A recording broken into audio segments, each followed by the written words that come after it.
welcome. My name is Chris from ChristopherHall.com.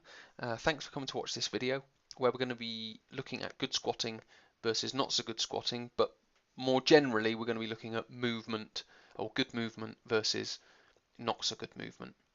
Now, as you can see here in this picture, we've got this infant and they'll just tend to drop into that position. We won't coach it.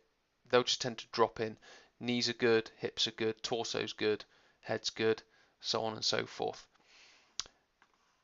When we get to adolescents, young adults, older adults, we tend to lose that ability, and this is where my role as a trainer comes in, which is to coach that movement, because there are some implications of not being able to squat so well, and it tends to be it increases risk of injury. I could go into the specifics of what happens to knees and ankles and back and hips and all that sort of stuff, but we don't have time for future videos.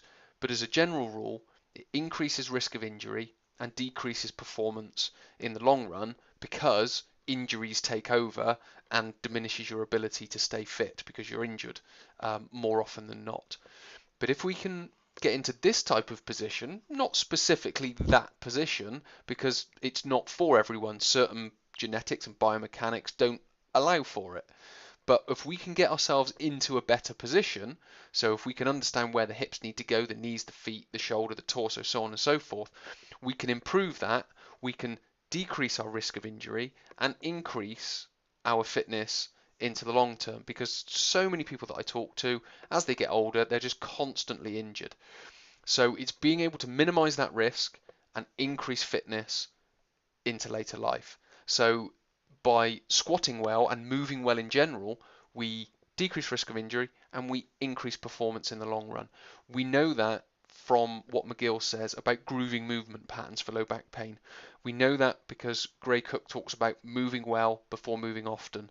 And we also know on the other side of the scale, when we're talking to more specific weightlifting and strength coaches, when they talk about being able to complete the clean and jerk and the snatch efficiently, it requires very good mobility of the hips. And those are the types of things that we need to describe, but those are all for future videos. This video is just about good movement versus not so good movement and its implications. So thank you for watching. My name's Chris. I will speak to you in a future video.